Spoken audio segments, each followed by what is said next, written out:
सूर्य नारायण भगवान को स्टील के लोटे से या चांदी के लोटे से या पीतल के लोटे से या प्लास्टिक के लोटे से या कांच के बर्तन से जल चढ़ाने से आयु छिन्न होती है।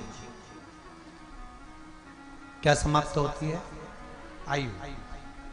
और सूर्य नारायण भगवान को अगर तांबे के लोटे से जल दिया जाता है तो आयु की वृद्धि होती है, और दिन भर में अगर कोई काम अटकने वाला है तो वो काम का रास्ता खुल जाता है और शरीर की बीमारी समाप्त हो जाती है।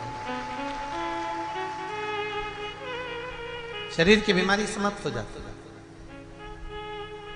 2 तारीख को नूतन संवत्सर प्रारंभ हो रहा है, नया वर्ष प्रारंभ हो रहा है। 2 तारीख नया संवत्सर नया वर्ष प्रारंभ हो रहा है। एक नियम बना लो कि हमारे शरीर को, क्योंकि दिन भर हम दुकान पे बैठे रहते हैं, नौकरी में लगे रहते हैं, सर्विस में लगे रहते हैं। अगर मुंबई, पूना, चेन्नई, मद्रास आदि अधिक बड़ी बड़ी सिटियों में लोग रहते हैं तो उनको ऑफिस जाना पड़ता है। सवेरे से जल्दी उठते हैं, काम करते हैं, दिन भर ऑफिस में लगे रहते हैं। व्यापार करने वाला व्यक्ति व्यापार करता रहता है, नौकरी करने वाला व्यक्ति नौकरी करता रहता है, धंधा करने वाला व्यक्ति धंधा करता रहता है, ठेला चलाने वाला, गाड़ी चलाने वाला गाड़ी चलाता रहता है। घर की माताओं को एक नियम नए संवत्सर से चालू कर देना चाहिए। क्या नियम? क्योंकि जान है तो जहान है। बोलो सही है कि गलत है? शरीर में रोग आ गया, बीमारी आ गई, और तुमने 5 लाख रुपए महीना भी कमाया, मान लो, एक सरल भाषा में समझ लो, 5 लाख रुपए महीना तुम कमा रहे हो, 4 लाख रुपए महीना तुम कमा रहे हो, और शरीर में बीमारी आ गई। अब वो 5 लाख रुपए तुम्हारे कमाए हुए किसी काम के हैं क्या? हॉस्पिटल में जाओगे, दवाई में, गोली में, जांचों में वो समाप्त होते चले जाएगा। तुमने कमाया किसके लिए था? अपने बच्चों के लिए। मेहनत किसके लिए करी? अपने बच्चों के लिए। परिश्रम किसके लिए करा? आगे बढ़ने के लिए। और मालूम पड़ा कि तुम बीमार पड़ गए, जितना तुमने कमा कर जोड़ा था वो सब तुम्हारी बीमारी में लग गया। तो ऐसा कमाना कोई फायदे का है क्या? कमाओ, दिल से कमाओ, जितनी तुम्हारी कैपेसिटी है उससे दुगना कमाओ, पर उसके साथ एक काम चालू करो कि तुम अंतिम क्षण तक, जब मौत तुम्हारे दरवाजे पर आए, तुम्हारी उम्र जब पूरी हो, तब तक भी तुम बीमार नहीं पड़ो। उसके लिए एक काम चालू कर दो कि नए साल से हमें तांबे के लोटे में पानी भरना है, सिर से 8 इंच ऊपर रखना है, सूर्य को अर्घ देना है, और जो पानी नीचे गिरेगा उस पानी में से सूर्य का दर्शन करना है। वो पानी जब हमारे शरीर के इस हृदय रेखा के सम्मुख से, इस कपाल रेखा के बीच में से, मध्य से उस पानी की धार जब सूर्य की किरण देगा तो हमारे शरीर में कोई बड़ी बीमारी, ना कैंसर, ना लीवर, ना किडनी, कोई अटैक पटैक आ ही नहीं सकती। मेरा बच्चों से भी निवेदन है कि आप अपने पापा से कहो, आप अपनी मम्मी से कहो, और बड़ों से निवेदन है वो अपने बच्चों से कहो। बुजुर्ग माताओं से निवेदन है, अगर आप अपने बच्चों को सुखी देखना चाहती हो, बीमारी में पैसा नहीं लगाना चाहती, आप अपने बच्चों को अंत समय अपनी आंखों से उसको तड़पता हुआ नहीं मरना देखना चाहती, तो सूर्य को अर्घ देना चालू कर दो। क्योंकि सूर्य की किरण जल के साथ जब इस शरीर पर पड़ती है तो शरीर में कोई बीमारी टिक ही नहीं सकती। ये श्रीमद् शिव महापुराण की कथा कह रही है। ये ज्योतिष शास्त्र कहता है, रंग शास्त्र कहता है। हमारे जितने ज्योतिष शास्त्र हैं, रंग शास्त्र हैं, नग बताते हैं, मोती बताते हैं, नीलम बताते हैं, पन्ना बताते हैं, ये सब क्या पहनाते हैं? रंग का क्यों पहनाते हैं? क्योंकि रंग का इफेक्ट इस शरीर पर पड़ता है। कपड़े कौन से कलर के पहन रहा है उसका इफेक्ट इस शरीर पर पड़ता है। उसी तरह 8 इंच ऊपर मस्तिष्क से तुम्हारा हाथ होना चाहिए, तांबे के कलश में जल होना चाहिए, और सूर्य को देखकर उस जल की धार में सूर्य को जल दीजिए। जिंदगी में बीमारी तुमको नहीं घेर सकती, और बीमार हो भी गए हो तो 15-20 दिन करके देखने में कुछ नहीं जाता। बाद में मत करना, श्योर वाला हमारा झूठ बोल रहा होगा, उसमें क्या दिक्कत? क्यों कह रहे हैं, क्यों बोल रहे हैं इतने? उसका एक कारण है, आज के समय में लोग 80 साल और 90 साल के होकर नहीं जा रहे भाई। आज के समय में लोग अटैक आता है, बीमारी आती है, कैंसर हो गया, शुगर हो गई, बीपी हो गया, 60, 70, 75, 55, 40 में लोगों के प्राण छूट जा रहे हैं। अगर ये पूरी पृथ्वी युवानों से जवानों से अगर विहीन हो जाएगी तो किस काम की? तुम्हारा कमाया गया धन किस काम का होगा? कौन कौन ले रहा है नियम? आज से 2 तारीख से नियम बना लो कि नूतन वर्ष से 1 तांबे का लोटा जल सूर्य नारायण को अर्घ देना है हमको प्रतिदिन।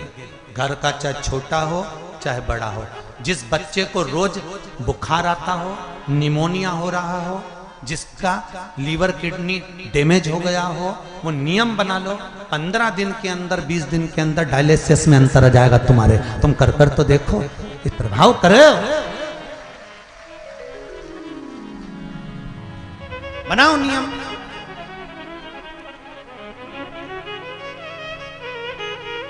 कैसा नीला कलर का पुष्प होता है, देखो छोटा है थोड़ा हमारे हाथ में, ये फूल का बेटा है, ठीक है, पूरा फूल नहीं है, ठीक है,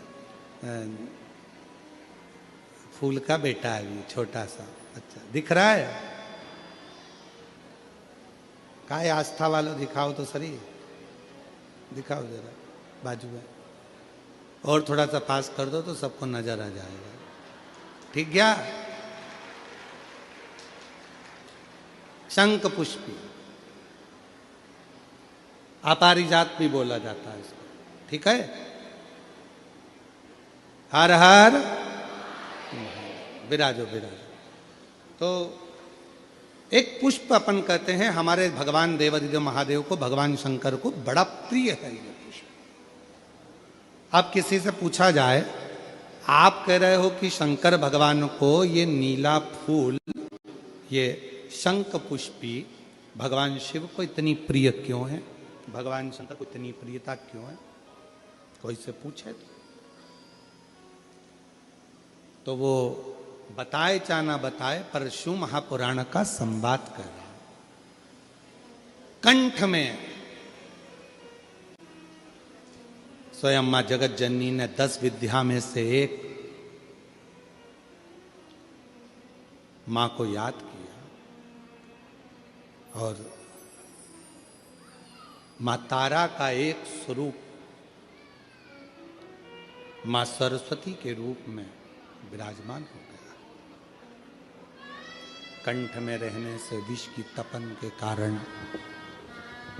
कंठ में रहने से विष की तपन के कारण उनका स्वरूप नीला पड़ गया।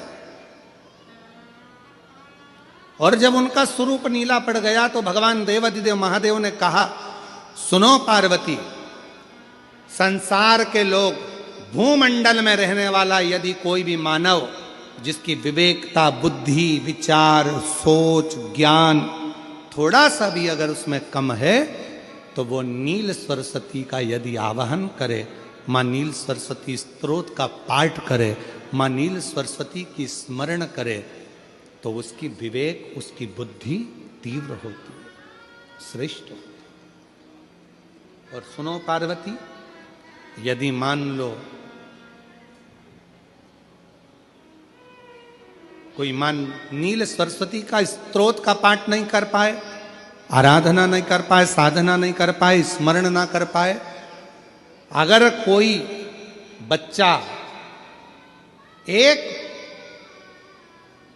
शंख पुष्पी पुष्प को समर्पित कर कर जलाधारी पर, और 1 लोटा जल यदि वो समर्पित करता है, और उस जल का आचमन कोई बच्चा नित्य प्रति करता है, तो वो बच्चा धीरे धीरे विद्वत्ता धारण करता ही जाता है। जो याद करता है वो भूलता नहीं।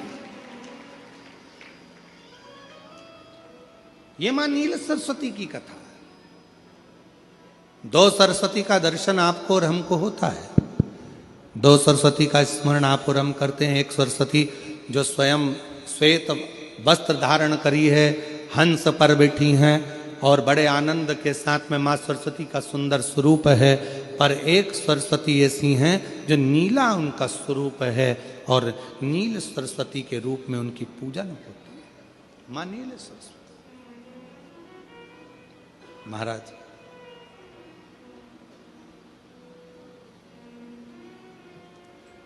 जैसे कोई कोई बच्चे ऐसे होते हैं कि जन्म लेने के बाद में उनकी राल टपकती रहती है, विद्वान नहीं हो पाते, पलंग पर पड़े रहते हैं, पांव हाथ काम नहीं करते हैं और डॉक्टरों का इलाज चलता रहता है पर वो रिटर्न नहीं आ रहा है। ये इनको बढ़ाओ ना। बच्चों की मुख से राल टपकती रहती है, विद्वत्ता नहीं रहती, माइंड थोड़ा सा कमजोर होता है और शरीर भी उनका थोड़ा शिथिल रहता है। शरीर तो कई लोग कह देते हैं कि ये बच्चा थोड़ा जल्दी जन्म ले लिया इसलिए ऐसा हो गया, प्रीमेच्योर हो गया, ऐसा हो गया, वैसा हो गया। दवाइयाँ भी चलती हैं, इलाज भी चलता है पर उसका कोई लाभ नहीं मिल पाता और वो बच्चा पलंग पर पड़ा रहता है, राल टपकती रहती है, बुद्धि काम नहीं करती। छोटे छोटे भले वो 20 साल का हो गया पर 8-10 साल के बच्चों जैसी उसमें विवेकता होती है, बुद्धि होती है। मेरा निवेदन है उन माताओं से, थोड़ी मेहनत आपको करना पड़ेगी उस बच्चे के लिए। अष्टमी, नवमी और चतुर्दशी 3 तिथियां पकड़ कर रखना। कौन कौन सी? जम के बोलो। अष्टमी, नवमी, चतुर्दशी। ये 3 तिथियां ऐसी हैं, चतुर्दशी अमावस्या की भी और चतुर्दशी पूर्णिमा की। अष्टमी नवमी अमावस्या की भी और अष्टमी नवमी पूर्णिमा की। ये वो तिथियां हैं जिन तिथियों में मां नील सरस्वती का स्तोत्र का पाठ कर कर एक शंख पुष्पी पुष्प, एक अपारिजात का पुष्प जलाधारी पर रखकर 7 बार अगर जल का पात्र से जल चढ़ाया जाए और उसी जल को कटोरी में झेल लिया जाए, उस जल को 3 दिन तक लगातार यदि सुबह दोपहर शाम रोज उस बच्चे को देना चालू करिए, उसके हाथ पैर भी काम करना प्रारंभ करेंगे, उसकी बुद्धि भी काम करना प्रारंभ करेगी। जो वो पलंग पर पड़े पड़े राल टपकाता रहता है, उसको लोग कहते हैं कि 18 साल का हो गया और दिमाग केवल 10 साल का है, 5 साल का है, उसमें धीरे धीरे बुद्धि प्रबल होना प्रारंभ हो जाएगी और वो भी एक दिन कार्य करना प्रारंभ कर देगा। जिसको प्रीमेच्योर बच्चे भी कहते हैं। लोग कहते हैं ये बच्चा जल्दी हो गया था, ये बच्चा बीमार पड़ गया था, बचपन में इसको कोई इंजेक्शन ऐसा लग गया था, बचपन में ऐसा हो गया था, बचपन में वैसा हो गया था, गर्भाशय का जल उसके मुख में चले गया था, तो ये बच्चे की ऐसी गति हो रही है। उस बच्चे के लिए अगर आपके आसपास के क्षेत्र में भी कोई बच्चा ऐसा है तो उसको मां नील सरस्वती का स्मरण जरूर कराएं। और अगर आप लोगों के पास में मां नील सरस्वती का स्तोत्र का पाठ ना मिले तो प्रयास करिएगा, मोबाइल पर सर्च कर कर मां नील सरस्वती का स्तोत्र भी निकाल सकते हो। बाजार में से गीता प्रेस गोरखपुर की किताब में भी ला सकते हो, पढ़ भी सकते हो, घर में उसका स्तोत्र का पाठ भी कर सकते हो। मां नील सरस्वती स्तोत्र का स्मरण और बड़े भाव के साथ करें स्मरण। और कोई कोई माताएं कह देती हैं, कोई बच्चा कह देता है मम्मी मुझे याद नहीं होता, याद करता हूं परीक्षा हॉल में जाकर भूल जाता हूं, मैं कुछ पढ़ता हूं बाद में जाके भूल जाता हूं, स्मरण में नहीं रहता। तो उनसे भी निवेदन है, आप मां नील पाठ नहीं पढ़ सकते, स्तोत्र नहीं कर सकते, संस्कृत में नहीं पढ़ सकते, तो मां नील सरस्वती के नाम से अष्टमी, नवमी और चतुर्दशी के दिन एक शंख पुष्पी पुष्प को, नीला कलर का जो फूल होता है बेल में लगा होता है, जो शिव जी को अति प्रिय होता है, उस पुष्प को आप जलाधारी पर रख दीजिए। जलाधारी जानते हो ना सब लोग, शिवलिंग पर नहीं, जलाधारी पर रख दीजिए और जल चढ़ाना 7 बार प्रारंभ करिए। बाबा देव अधिदेव महादेव आपको याददाश्ता में प्रवर करेगा। परीक्षा हॉल में जितना तुम याद कर कर गए हो अच्छी मेहनत कर गए हो तो भूलोगे नहीं, तुम्हारी बुद्धि तीव्र होती चली जाएगी, प्रबल होती चली।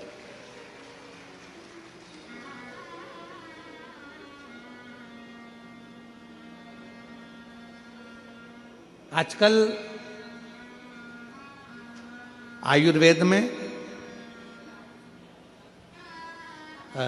आप लोग अगर आयुर्वेदिक दवाइयाँ लेते होंगे, आयुर्वेद वालों के पास यदि जाते होंगे, तो वो भी अगर बच्चा पढ़ने में कमजोर है, बुद्धि से कमजोर है, तो उसको शंख पुष्पी की चाय पीने का भी कहते हैं।